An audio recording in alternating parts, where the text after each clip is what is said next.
धन्यवाद प्रभु परमेश्वर को, धन्यवाद हो आज के नए दिन के लिए। आज के नए दिन परमेश्वर आप सबको बहुत आयक से आशीष करे। आज मैं आप लोगों के एक और वचन लाने से पहले सबसे पहले एक टेस्टिमनी आप लोग के आगे में रखना चाहूँगी।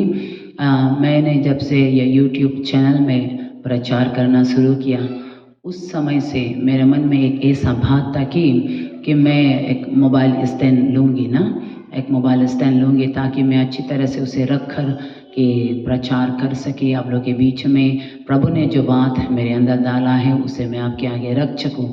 लेकिन मैं एक दो बार ट्राई किया था लेकिन मैं नहीं कर पाई, उसे मेरे से नहीं हो पाया क्योंकि कुछ फाइनेंशियली भी प्रॉब्लम भी था। और उसके साथ एक दिन मैं सोची कि मैं आज जैसे भी ऑनलाइन से मंगाऊंगी।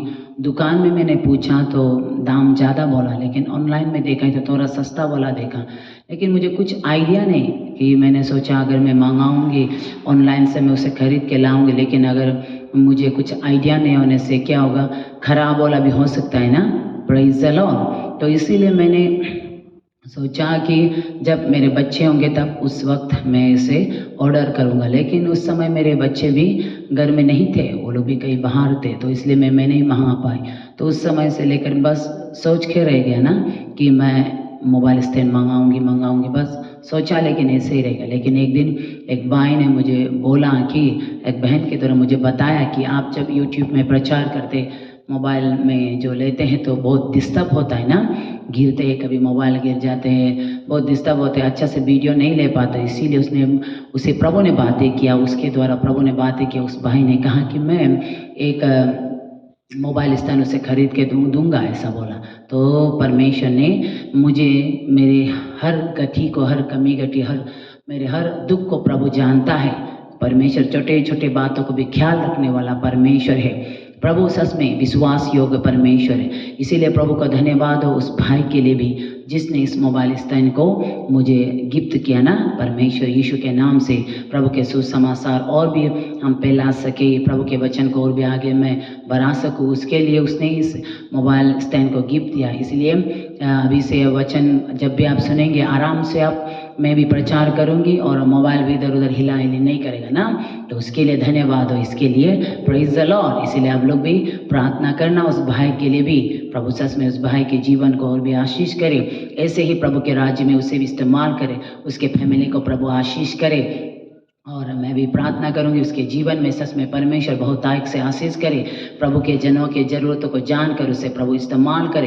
क्योंकि जब हम छोटी बातों में विश्वास योग बनते हैं वो बड़ा बन जाते हैं। हमने देखे थे ना, पहले पिछली वीडियो में हम देखे थे, एक छोटा सा राई का दाना एक बड़ा पेड़ बन जाते हैं। वचन में तुलना करते एक छोटा सा राई का दाना से लेकर हमारा विश्वास क्या है, एक बड़ा पेड़ बन जाते हैं। तो क्या है, हम छोटे छोटे बातों में भी प्रभु में विश्वास योग बनेंगे, छोटे छोटे कार्य में हम प्रभु में इस्तेमाल होते रहेंगे, प्रभु हमें बड़े बड़े कामों में भी इस्तेमाल होंगे। तो परमेश्वर ऐसे हमारे जीवन में कार्य करने वाला परमेश्वर है। इसीलिए प्रभु की धन्यवाद हो उस परिवार के लिए भी।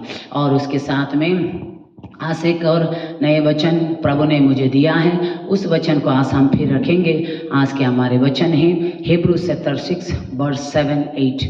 हिब्रू का किताब हिब्रू का 6 का 7-8 में लिखा है, क्योंकि जो भूमि वर्षा के पानी को जो उस पर बार बार पड़ता है पी पी कर जिन लोगों के लिए वो ज्योति बोई जाती है, उनके काम का साग पात उग जाती है, वो परमेश्वर से आशीष पाते हैं। पर यदि वो झाड़ी और उटकटारे उगाती है तो निकम्मे और श्रापित होने पर है और उसका अंत जलाया जाना है। देखिए यहाँ पर परमेश्वर के वचन यहाँ पर क्या है, एक भूमि और एक वर्षा। वर्षा बारिश का पानी ना, बारिश का पानी। और भूमि कौन है, भूमि हम मनुष्य को दर्शाते हैं, ये भूमि हम मनुष्य को दर्शाते हैं। और वर्षा का पानी किसके साथ तुलना किया गया, परमेश्वर के वचन को तुलना किया गया है। और उस पर बार बार पड़ती है, यानी कि ये नॉन क्रिश्चियन के बारे में नहीं, जो मसीह को मालूम नहीं उनके लिए नहीं, बार बार पड़ती है। कौन बार बार परमेश्वर के वचन को सुनती है, कौन कौन है जो परमेश्वर के वचन को बार बार सुनने वाले, मीटिंगों में, कुर्सदों में, संडे में, फेलोशिप में, या खुद भी आप प्रार्थना करते समय वचन सुनते होंगे, वचन पढ़ते होंगे, यूट्यूब के द्वारा भी आप सुनते होंगे। तो क्या है, बार बार पढ़ना मीन्स हम वो बारिश वो बारिश का पानी बार बार उस भूमि में गिरना में बार बार हम वचनों को सुनते, हम बार बार परमेश्वर की ओर से बातें को पाते हैं, प्रभु के वचनों को सुनते, उसे ही यहाँ पर कहते हैं। तो इसीलिए और वो भूमि उस पानी को पी पी कर वहाँ पर जो बीज बोया गया, जो परमेश्वर के वचन हमारे हृदयों में आ गया, ये बीज भी प्रभु के वचन है, और वो हमारे अंदर आकर क्या गए, वो भिगा दिया उसे, परमेश्वर के वचन आकर हमें भिगो दिया। और वो भीगने के बाद वहाँ पर जो भूमि है वो क्या है, वहाँ से क्या है, उस व्यक्ति के जीवन में जो वचन अंदर चला गया वो जर्मिनेशन होकर उगती है ना, उग जाती है, यानी कि फल लाने वाले व्यक्ति बन जाते हैं। वो निकाल कर बहुत ही उपजाऊ, बहुत ही अच्छा बन जाते हैं, बहुत ही फल वाला बन जाते हैं। और वो क्या है, वो परमेश्वर से आशीष पाते, और वो व्यक्ति और भी प्रभु से आशीष पाएंगे। बार बार वचन सुनने के बाद, वचन के अनुसार जब आप जीवन बिताते हैं, जब आप वचन के अनुसार निर्णय लेकर अपने जीवन को बिताते हैं, उस समय आपको परमेश्वर और आशीषिक प्रभु के राज्य में और आशीषिक आपको बनाते हैं। प्रभु में आशीषिक होना ऐसा होता है कि प्रभु में आशीषिक होना अलग बात है कि हम उसे इतना दिखाई नहीं देते प्रभु के आशीष को। लोग सोचते हैं कि प्रभु के आशीष हम बहुत ही प्रॉस्पेरिटी बन जाएंगे, हम बहुत ही अमीर बन जाएंगे, बहुत ही धनी बन जाएंगे, हर बात में परफेक्ट हो जाएंगे, ऐसा सोचते हैं। लेकिन ऐसा नहीं होता है। हम प्रभु में आशीष पाना, हमारे जीवन में बहुत दुख तकलीफ संकटें रुकावटें बहुत आते हैं। मुझे आप देखते हैं कि मैं आप लोग के आगे बैठकर या किसी लोगों के बीच में जाकर मैं प्रचार करती हूँ या इंटरप्रेट करते हूँ, जो हिंदी भाषा में बस्तियों में जब परमेश्वर के दास बाहर से आते हैं, दासी लोग, वो लोग जब हिंदी में प्रचार करते हैं तो बस्ती में हमारे लोग बहुत से हैं जो हिंदी नहीं समझते हैं, उनके बीच में मैं आदि में अनुवाद कर देती हूँ, अपने भाषा में अनुवाद कर देती हूँ। तो उस समय लोग हमारे उसको देखते हैं कि हम कितने आशीषित हैं, हम प्रभु की सेवा कर रहे हैं। लेकिन हम कमरे के अंदर अकेलेपन में कितने आंसू बहाकर हम रोते हैं, कितने हम परमेश्वर से प्रार्थना करते हैं, प्रभु में घुटनों में आकर हम कितने रोते, कितने हम मेहनत करते, कितने दुख तकलीफ उतारते, उसको दिखाई नहीं देते। लेकिन हम क्या करते हैं, परमेश्वर के आशीष कैसे होते हैं, प्रभु के आशीष ऐसे होते हैं कि दुख के समय में भी, तकलीफ के समय में भी, संकट के समय में भी मन में कोई ऐसा बोझ नहीं होता, मन में कोई ऐसे बातें नहीं होता कि हमें खाने वाले, क्योंकि ऐसा होता है ना, जब हम चिंता हो जाते चिंताएं हमें खाने लगते हैं, जब हम बीमार होते बीमार हमें खाने लगते हैं, हम पूरा निराशा में जीवन बिताते हैं, पूरा टूट जाते। लेकिन ऐसा टूटने के समय में भी प्रभु हमें मजबूत करते हैं। ऐसे एक आशीष है, प्रभु की आशीष दिखाए, उसे वर्णन से बाहर है वो आशीष ना, हमारे बयान से बाहर है, उसे हम बयान नहीं कर सकते उस आशीष, वो कैसा बड़ा आशीष है। तो ऐसा होता है। तो इसीलिए मेरे प्रियजनों, यहाँ पर परमेश्वर कहता है उसे वो आशीष देता है, किससे, जो जिस भूमि में, जिन व्यक्ति ने परमेश्वर के वचन को सुना और वचन को सुनने के बाद उसे भिगोने दिया, यानी कि अपने जीवन में पूरा काम करने दिया। देखिए, एक भूमि में आपने एक कटोरा में आपने मिट्टी लिया, उस मिट्टी में आपने पानी डाल दिया, लेकिन उस मिट्टी को पानी नहीं भिगो रहा है तो काम का नहीं होगा। आप क्या करेंगे, ये मिट्टी अच्छा नहीं, पानी अच्छा नहीं, क्या आप क्या है उसे फेंक देंगे। लेकिन उस कटोरा में आपने पानी डाला, उसको भिगा, मिट्टी को पूरा सान कर भिगा दिया, आपको अच्छा लगेगा, ओ भीग गया। तब क्या करेंगे, आप वहाँ पर बीज भी डालेंगे। ऐसा होता है हमारे जीवन में, वचन आते हैं, वचन जब हमारे जीवन में पूरा कार्य करते हैं उसे कहते हैं कि पूरा भिगो दिया। और जब पूरा हमारा वचन हमारे अंदर कार्य करेंगे तो हम हमारे मन से क्या उत्पन्न होंगे, निर्णय उत्पन्न होंगे कि मुझे मेरा जीवन ऐसा होना है, कि मैं प्रभु में ऐसा चलना चाहता हूँ, कि प्रभु में ऐसा बढ़ना चाहता हूँ। निर्णय उत्पन्न नहीं होंगे तो आप जितना भी वचन सुनो, बस सुन के आप रख देंगे। तो सुन के रखने वाले परमेश्वर के यहाँ धर्मी नहीं ठहराए जाते, जो सुनकर उसके अनुसार चलते वो व्यक्ति है धर्मी ठहराया जाता है। इसीलिए यहाँ पर परमेश्वर के वचन, प्रभु चाहता है कि हम वचन को सुनकर केवल न रखे, वो वचन हमने जो सुना है वो हमारे जीवन को पूरा भिगो जाए, यानी कि हमारे जीवन के, हमारे शरीर के हर अंग में वो चले जाए, अंदरूनी व्यक्ति, आत्मिक व्यक्ति तक वो पूरा भिगो कर वहाँ से हमारे निर्णय उत्पन्न हो। तो निर्णय उत्पन्न होने से क्या होता है, हम जीवन में परमेश्वर के वचन के अनुसार चलने का निर्णय उत्पन्न होने से ही हम चल सकते हैं। जब तक हम निर्णय नहीं लेते तब तक हम नहीं चल सकते। तो इसीलिए कहता है कि पर यदि उस वचन को सुनने के बाद भी जारी उठ खटारे उगाते तो वो निकम्मा और श्रापित मनुष्य ना।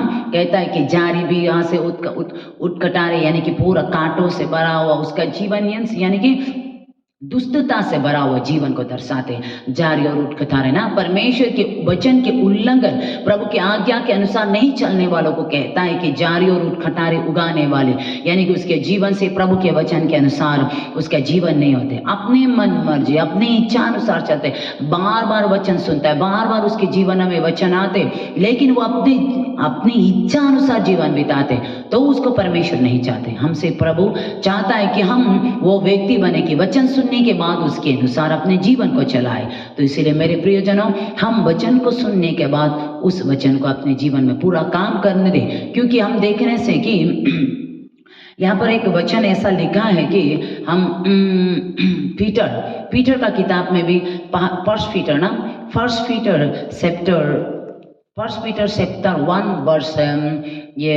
23, फर्स्ट पीटर चैप्टर 1 वर्स 23 में एक ऐसा वचन है, क्योंकि तुमने नाशवान नहीं पर अविनाशी बीज से परमेश्वर के जीवित और सदा ठहरने वाले वचन के द्वारा नया जन्म पाया है। परमेश्वर के जो नाशवान नहीं, जो खत्म होने वाले नहीं, कभी खत्म नहीं होने वाले उस बीज से, ये बीज परमेश्वर के वचन है, उस बीज से कभी खत्म नहीं होने वाले बीज से जीवित ठहराने वाले जीवित परमेश्वर का सदा ठहराने वाले वचन से हम सब नया जन्म पाया है। हमें नया जन्म दिया है परमेश्वर के इस जीवित वचन से, जो खत्म नहीं होने वाला वचन, यानी कि वचन हमारे अंदर जो बोया गया है वो हमारे अंदर खत्म नहीं हो जाना चाहिए।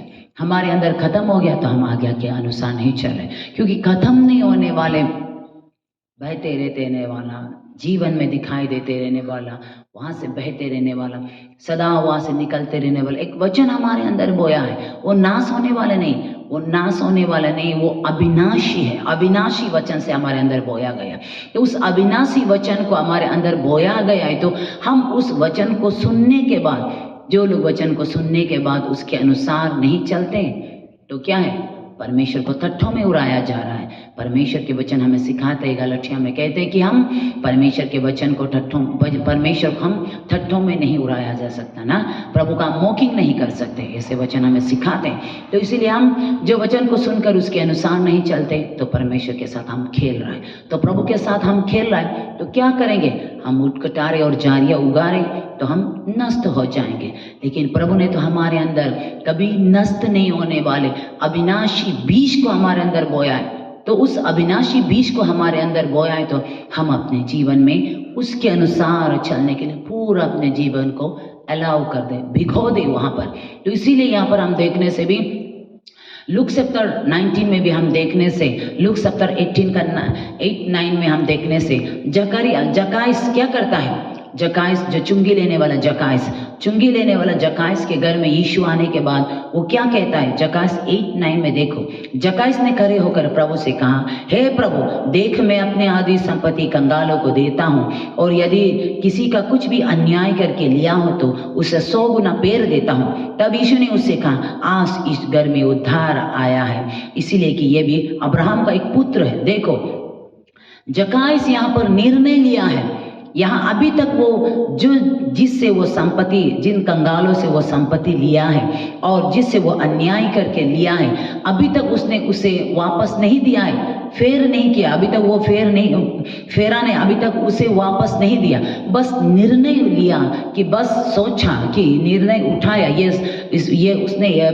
उसने निर्णय लिया कि मैं अभी से ये जो भी मेरा पास जो भी धन दौलत उसे मैं कंगालों को दूंगा, और जो भी मैंने अन्याय करके मैंने उठाया उसे मैं वापस करूंगा। ऐसा वो निर्णय अभी तक वो दिया नहीं, लेकिन मन में वो निर्णय लिया है, क्योंकि उसने यीशु उसके जीवन में आया और यीशु को पूरा उसके अंदर वो भिगोने दिया है, यानी कि वो पूरा वर्षा का पानी, बारिश का पानी जकाइस को भिगा दिया। इसीलिए भिगोने के बाद उसका मन के अंदर से निर्णय लिया है कि ये सोच उसके अंदर में आ गया कि मैं उसे क्या करूँगा कि मैं उसे वापस दूंगा और कंगालों को अपना आधा संपत्ति भी मैं बांट कर दूंगा। देखो यहाँ पर निर्णय लेते ही यीशु ने कहा आज इस घर में उद्धार आया है। घर किसे कहते हैं? प्रभु परमेश्वर हमें कहता है हम सब परमेश्वर के मंदिर हैं। जितने हम ये देह पहनने वाले जो शारीरिक जो रीति पर जीवन जीने वाले लोग हैं सब परमेश्वर के मंदिर हैं। प्रभु इन महलों में इन घरों में वो नहीं रहता। ये तो हमारे हाथों के बनाए हुए, प्रभु तो मनुष्य के हाथों के बनाए हुए घरों में नहीं, वो अपने हाथों से बनाए हुए घरों में रहते। और किन लोगों को अपने हाथों से बनाए? बाकी सबको तो उसने अपने शब्द के द्वारा, अपने आवाज से, शब्द के द्वारा, वचन के द्वारा सारे सृष्टि बनाया। लेकिन हम मनुष्य को अपने हाथों से वो बनाया है।